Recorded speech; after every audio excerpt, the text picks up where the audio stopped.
माला सिन्हा का जन्म नेपाली मूल के परिवार में हुआ था। उनके पिता का नाम अल्बर्ट सिन्हा था और वह नेपाली ईसाई थे। बाद में वयस्क अभिनेता के रूप में उन्होंने अपना नाम बदलकर माला सिन्हा रख लिया। माला सिन्हा 60 और 70 के दशक की लोकप्रिय भारतीय अभिनेत्री हैं। उन्होंने C.P. लोहानी से विवाह किया और उनकी एक बेटी प्रतिभा सिन्हा है, जो बॉलीवुड की महत्वाकांक्षी अभिनेत्री। उनका जन्म 11 नवंबर 1936 को कोलकाता, पश्चिम बंगाल में हुआ था। 1952 में उन्हें बंगाली फिल्म निर्देशक अर्धेंदु बोस ने रोशन आरा 1952 फिल्म में काम करने का मौका दिया।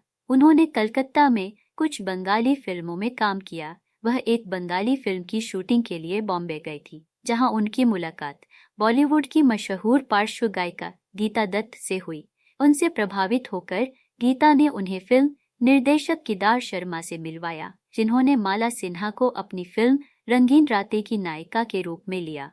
1957 में गुरुदत्त ने माला सिन्हा को फिल्म प्यासा में कास्ट किया। उन्होंने एक ऐसी महिला की यादगार भूमिका निभाई जो एक गरीब असफल कवि की बजाय एक अमीर आदमी से शादी करती है। प्यासा फिल्म भारतीय सिनेमा के इतिहास में एक क्लासिक है।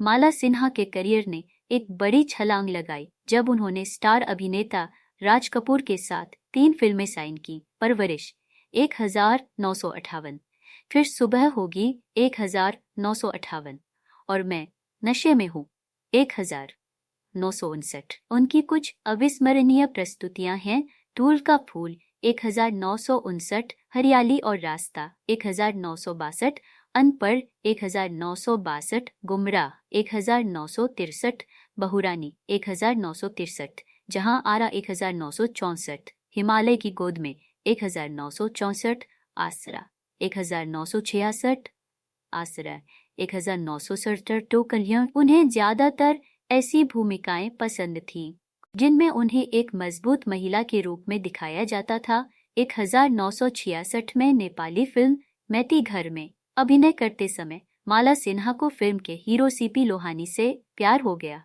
और उन्होंने उनसे शादी कर ली। फिल्म मर्यादा में उन्होंने डबल रोल किया और इस फिल्म में उनके साथ राजेश और राजकुमार थे।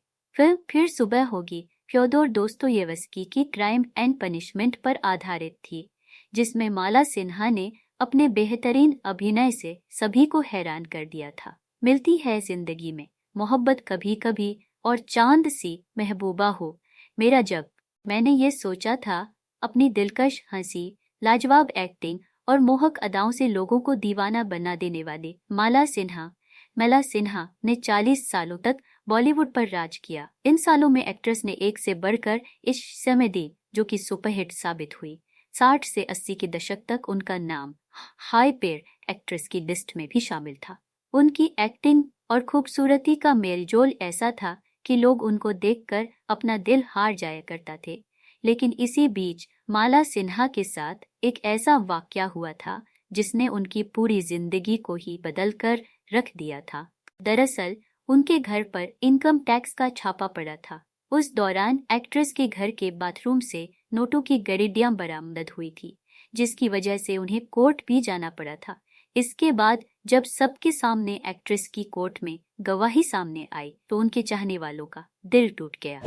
एक्ट्रेस ने कोर्ट में अपने रुपए बचाने के लिए एक ऐसी बात बोल दी थी जिसे कोई सपने में भी सोच नहीं सकता। 1978 में जब माला सिन्हा के मुंबई स्थित घर पर इनकम टैक्स का छापा पड़ा, छापेमारी में उनके बाथरूम से 12 लाख नोटों की गड्डियां बरामद हुई थी। उन दिनों 12 लाख रुपए बहुत बड़ी रकम थी। सूत्रों की माने तो माला सिन्हा ने कोर्ट में वकील और अपने पापा अल्बर्ट सिन्हा के कहने पर अदालत में ये कबूला कि उन्होंने ये पैसे वेश्यावृत्ति से कमाए हैं। दरअसल माला सिन्हा इस बात से परेशान थी कि कहीं उनकी कमाई कोर्ट जब्त न कर ले। इसके बाद उनके रुपए वापस कर दिए गए।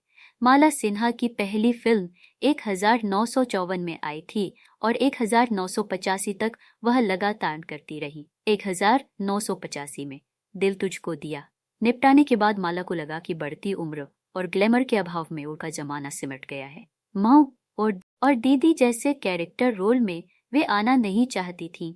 इसलिए ऐसे प्रस्ताव न मानकर उन्होंने फिल्मों से छुट्टी ले ली। 1991 में राकेश रोशन उन्हें खेल में फिर से कैमरे के सामने लाने में सफल रहे। इसके बाद उन्होंने 2 फिल्में राधा का संदम 1992 और जिद 1994 की। उसके बाद फिल्मों को अलविदा कह दिया। अगर माला सिन्हा जी की कैसी लगी जीवन परिचय कमेंट्स में हमें अवश्य बताएं। और हाँ, यूट्यूब पर देख रही हैं तो चैनल को सब्सक्राइब करें, या फेसबुक पर देख रही हैं तो फॉलो कर लें। धन्यवाद।